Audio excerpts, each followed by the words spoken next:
चर्चा क्या है इसकी? आज की चर्चा है अष्ट सिद्धि क्या है। भाई देखो, अष्ट सिद्धि क्या है, जो महर्षि पतंजलि है, जो उनका योग सूत्र है, ठीक है, तो उसमें अष्ट सिद्धि की जानकारी है, ठीक है। तो इसमें क्या होता है कि कुछ एक योगिक क्रियाएं हैं जो करनी पड़ती है, सारी बात समझ। तो ये यौगिक क्रियाएं जैसे मान लो सिद्ध हो गई, जैसे आपने सिद्ध कर ली, मैंने सिद्ध कर ली, कोई भी एनिवन पर्सन, लड़का लड़की, कोई भी जैसे सिद्ध करता है 6 महीने में, 12 महीने, 5 साल में, 10 साल में, 20 साल में, जो भी टाइम लगता है, तो सिद्ध होने के बाद में क्या होता है कि उसको इस तरह की पावर प्राप्त होती है, तो वो योग के द्वारा होता है। आई बात समझ? कुछ शक्ति आ जाती है। शक्ति आ जाती है। अगला बताओ। ये दूसरा प्रश्न ये है, ये सिद्धि हम कैसे प्राप्त कर सकते हैं? देखो, ये सिद्धि हम कैसे प्राप्त करें, आज हर युवा जानना चाहता है कि ये सिद्धि प्राप्त कैसे करें। पढ़ तो लिया उसने, महर्षि पतंजलि किताब में लिखा हुआ है, ठीक है, योग सूत्र में लिखा हुआ है सिद्धि के बारे में। अब पढ़ तो लिया, लेकिन ये प्राप्त कैसे करें? तो प्राप्त करने के लिए आपको योग करना पड़ेगा। आप जैसे मान लो कोई बंदा रूल्स का पक्का है, ठीक है, अब जैसे उसको कह दिया 4 बजे सुबह उठना है, तो वो 4 बजे उठेगा। हरी बात समझ में? और जैसे मान लो उसने ठान लिया कि हमें इस तरह की कोई शक्ति प्राप्त करनी है, तो वो 100% अगर रूल्स का पक्का है तो वो शक्ति प्राप्त कर लेगा। हरी बात समझ में? तो इसमें क्या होता है कि जो योगिक टेक्निक्स है, मैं ऐसे पतंजलि बताई है, कोई अगर वो किताब पढ़ेगा, या फिर जैसे मान लो जो गोरखनाथ जी का लिखा हुआ है हठ योग, उसमें भी ये फार्मूला है, लेकिन उसमें क्या है कि रूल्स है। अब जैसे कम खाने का नियम है, दारू नहीं पीना, गुटखा नहीं खाना, इस तरह के नियम है। उन नियमों का अगर बंदा पालन करे, कोई भी लड़का हो चाहे लड़की, तो वो बंदा फायदे में। कौन कौन प्राप्त कर सकते हाँ, तो वो बंदा प्राप्त कर सकता है। तो अगला प्रश्न ये है कि अष्ट सिद्धि में क्या नियम और शर्तें कौन कौन सी? इसमें देखो, नियम और शर्तें जब आप योग करोगे तो उसमें लिखा हुआ है कि अब जैसे देखो, महर्षि पतंजलि का तो फार्मूला अलग है, मैं तो अपने हिसाब से नियम बता रहा हूँ कि एक तो खाने पीने पर नियम होना बहुत जरूरी है। अब जैसे मान लो कोई बंदा दारू पी रहा है, उसकी आदत है, तो उसको ये सिद्धि कभी प्राप्त नहीं होती। कोई गुटखा खाने का आदी है, उसको ये सिद्धि कभी प्राप्त नहीं होती। कोई आज जो भी एनिवन पर्सन है जो नशीले पदार्थों का सेवन करता है, उसको ये सिद्धि कभी नहीं मिलती। ये सिद्धि सिर्फ उसी को मिलती है जो रूल्स का पक्का है। अब जिसको मतलब कह दिया कि यार तुझे झूठ नहीं बोलना, ठीक है, मानव कल्याण के लिए अगर हम झूठ बोलते हैं, ठीक है, तो वो झूठ नहीं माना जाता, ठीक है। लेकिन स्वयं का फायदा हो रहा है कि यार मेरे को 5 लाख का फायदा हो रहा है, मेरे को 50 लाख का फायदा हो रहा है, अब आप झूठ बोल के पैसा कमा रहे हो और ऊपर से आप सिद्धि प्राप्त करना चाहते हो, तो फिर आपको सिद्धि नहीं मिलेगी। तो नियम ये है कि जैसे जैसे आप योग करोगे, अब जैसे आपने ठान लिया कि भाई 2 घंटे करना है योग, तो 2 घंटे ही करना है। हाँ, कभी जैसे मान लो कोई काम हो गया, जैसे मान लो कोई शादी में आप जा रहे हो, तो वो अलग मैटर। अगला सवाल। अगला प्रश्न ये है कि अष्ट सिद्धि से नुकसान क्या हो सकते हैं? अष्ट सिद्धि का नुकसान तो देखो वैसे तो कुछ भी नहीं है, लेकिन बंदा अगर रूल्स को फॉलो नहीं कर रहा है, रूल्स को मानता ही नहीं, शर्त को मानता ही नहीं, तो मान लेना वो बंदा पक्का बर्बाद होगा। कोई भी हो, लड़का हो लड़की हो, जो अष्ट सिद्धि प्राप्त करना चाहता है वो 100% बर्बाद होगा, ठीक है। तो सिद्धि उसी को मिलेगी जो रूल्स को फॉलो करेगा, जो कंडीशन है उसको मानेगा कि हाँ भाई मुझे झूठ नहीं बोलना, हाँ भाई ये चीज 5 रुपए की है तो ये 5 रुपए की है, ऐसा नहीं उसको 50 रुपए बेच रहा है, वो चीज भी गलत है। आ रही बात समझ? तो ये रूल्स हैं, शर्तें हैं, इनका ध्यान रखना बहुत जरूरी है। अगला बताओ सवाल। अगला प्रश्न ये है कि यह सिद्धि कौन प्राप्त कर सकता है? आज सिद्धि कोई भी प्राप्त कर सकता है। आज महर्षि पतंजलि साहब कहते हैं भाई मोक्ष प्राप्त करने का अधिकारी सब है, लड़का हो चाहे लड़की, उसका कर्म कैसा है क्या नहीं, ये मेन चीज है। अगर बंदे का कर्म अच्छा है, ठीक है, मानव कल्याण के हित में है, तो वो फायदे में, वो अष्टसिद्धि प्राप्त कर सकता है। ठीक है, तो इस अष्टसिद्धि में क्या होता है कि जो भी हम, जैसे हम किताब पढ़ेंगे तब उसकी सच्चाई सामने आएगी। तो महर्षि पतंजलि को भी पढ़ो जो प्राप्त करना चाहता है, और जो गोरखनाथ जी का है हठयोग उसको भी पढ़ो, और फिर जो तीसरा जो है क्या नाम था उसका, ये गेरंड मुनि, गेरंड मुनि ने भी योग के विषय में बहुत कुछ लिखा है, अष्टसिद्धि के विषय में बहुत कुछ लिखा है, तो उनको भी पढ़ो आप। तो ये बहुत बड़े ज्ञाता थे जिनकी योग की बहुत अच्छी जानकारी थी, इन्होंने योग का आविष्कार किया, इन्होंने बताया भी ऐसे ऐसे योग करेंगे तो ऐसा ऐसा हो जाएगा। अगला सवाल। अष्टसिद्धि का लाभ क्या है? अष्टसिद्धि का लाभ बहुत है। अष्टसिद्धि का लाभ ये है कि जैसे कोई आदमी मर गया है और उसको जिंदा करना है, तो जिसके पास अष्टसिद्धि पावर है वो उसको जिंदा कर सकता है। पहला लाभ तो ये है।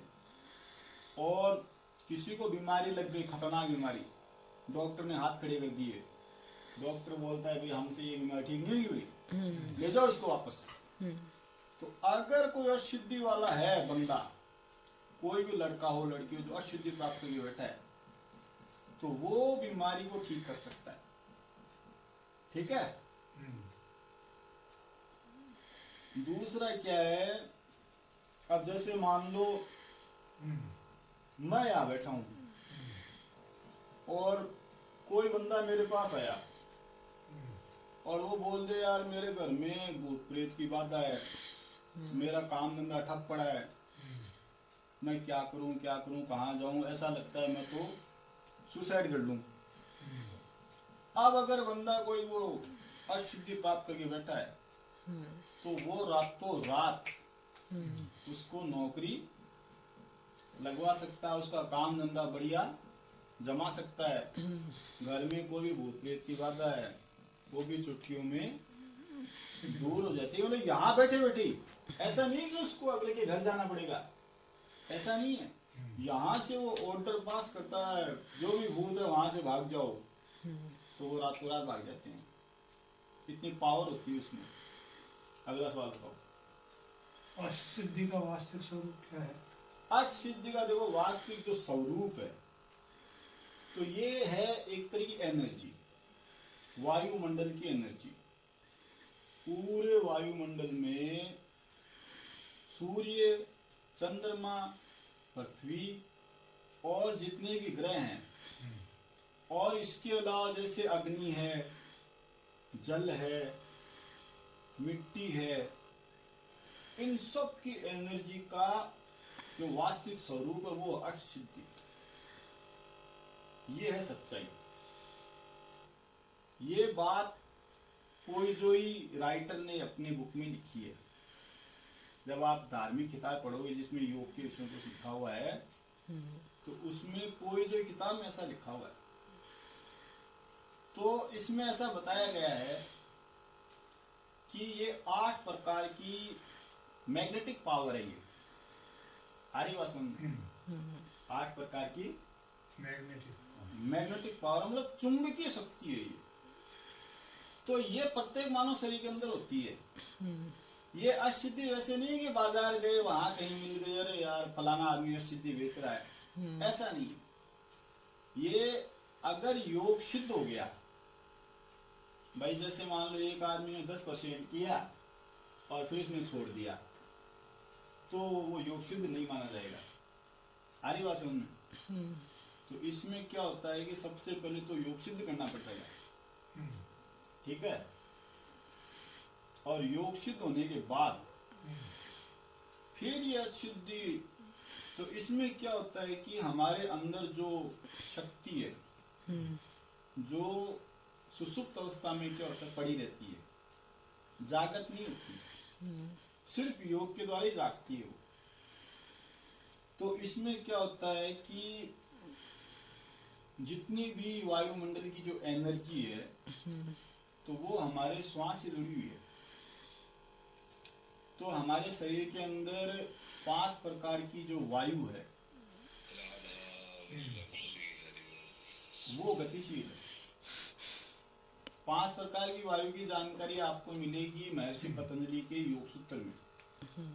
तो उसमें क्या होता है कि जो वायु सिद्ध हो गई, ठीक है, तो फिर आपको जो शक्ति सोई पड़ी है शरीर के अंदर, वो जागृत हो जाती है। वही अष्ट सिद्धि का एक स्वरूप है कि बंदा यहाँ बैठे बैठे 1000 किलोमीटर दूर या फिर और चाहे हजारों किलोमीटर दूर, कितना ही दूर क्यों ना बंदा, यहाँ बैठे बैठे वो बता देगा कि फलानी जगह ऐसा हो रहा है। और यही नहीं, मतलब कि इसका जो लाभ है उसका कोई अंत ही नहीं है, अनंत है। और सबसे बड़ी बात यह है कि अगर कोई बंदा सिद्ध हो गया तो इसमें क्या होता है कि वो एक तो मरेगा नहीं, किसी भी हाल में नहीं मरेगा, बीमार नहीं होगा कभी भी। 10 साल बाद भी वो आपको वैसा का वैसा ही दिखाई देगा। शरीर की स्किन जरूर बदल जाएगी, ठीक है, चेहरा का जो है बाहर का वो जरूर बदल जाएगा, लेकिन अंदर से वो वैसा का वैसा ही, और मरेगा नहीं वो किसी भी हाल में। ये उसकी सच्चाई है। अब महर्षि पतंजलि ने तो फार्मूला बता दिया, ठीक है, गोरखनाथ जी ने फार्मूला बता दिया, फिर जो गेरन मुनि उन्होंने फार्मूला बता दिया। लेकिन आज के टाइम पर क्या होता है कि कोई रेयर पर्सन होता है। रेयर पर्सन का मतलब यह है कि दुर्लभ आदमी ऐसा है जो इन सब की जानकारी रखता है। अब आजकल आप देखो बाजार में क्या हो रहा है कि हर कोई गुरु बन जाता है, थोड़ा बहुत योग किया गुरु बन गया, और फिर 50 चेले आ गए उसके पास, तो वो टाइम पास वाला काम है, ठीक है। छोटा मोटा योग जैसे कोई किताब पढ़ ली, योग सीख लिया, वो तो सामान्य योग है। उससे आपका पेट ठीक हो गया है, बुखार नहीं हुई, सिरदर्द नहीं हुआ, वो अलग मैटर। लेकिन ये अष्ट सिद्धि वाला जो योग है ये दुर्लभ है। इसको जानने के लिए आपको महर्षि पतंजलि को पढ़ना पड़ेगा, और जो क्या नाम है इसका, ये है ना गोरखनाथ जी, गोरखनाथ जी का हठ योग, उसको पढ़ना पड़ेगा। और जो तीसरा जो बंदा है गेरन मुनि, बहुत बड़ा योग का मतलब जानकार, तो इनको पढ़ना पड़ेगा। ये बहुत बड़े गुरु थे, इनके बहुत सारे शिष्य थे, और इन्होंने बहुत तगड़ा विज्ञान दुनिया के सामने रखा है।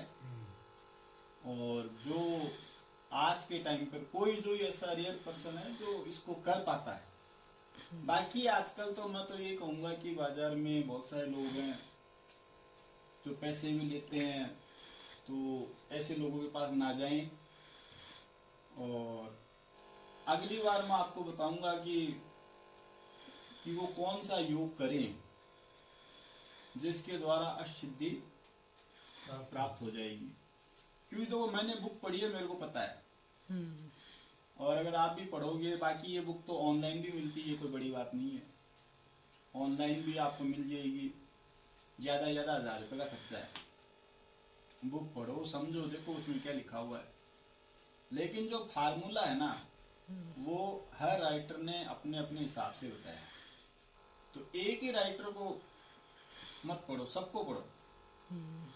ज्यादा से ज्यादा 5,000 रुपये खर्च होगा आपका, ठीक है। तो 4-5 हज़ार रुपये खर्च करने के बाद अगर आपकी वास्तविक इच्छा है कि यार मैं प्राप्त करो। अष्टसिद्धि प्राप्त करूं, तो आपको देखो मेहनत करनी पड़ेगी। ये बहुत टेढ़ा काम है, क्योंकि किताबी ज्ञान लेना अलग बात है, और हकीकत में जब हम करने बैठते हैं तो ये बहुत टेढ़ा काम है। ये कोई बच्चों का खेल नहीं है। और मैं तो ये कहूँगा कि अगर आप रूल्स को फॉलो करते हैं, अगर आप कंडीशन को मानते हैं, तो ही आप अष्टसिद्धि के मालिक बनोगे, या फिर यूँ कहूँ कि मैं हकदार बनोगे आप। और मेन तो देखो रूल्स और कंडीशन इसमें। किसी लड़की ने मना कर दिया कि हम भाई इस तरह के रूल्स को नहीं मानेंगे, हम तो गलत काम करेंगे, तो ऐसे गलत काम करने हुए तो फिर तो उसके परिणाम भी गलत होंगे। तो फिर अष्टसिद्धि तो मिलेगी नहीं। हम लोग हर साल पढ़ते हैं अखबारों में, फलाना जेल गया, फलानी जेल गई। तो गलत काम करोगे तो उसके तो परिणाम तो गलत ही होंगे। तो इसी के साथ आज का शो समाप्त करते हैं, और अगली बार फिर किसी धार्मिक चर्चा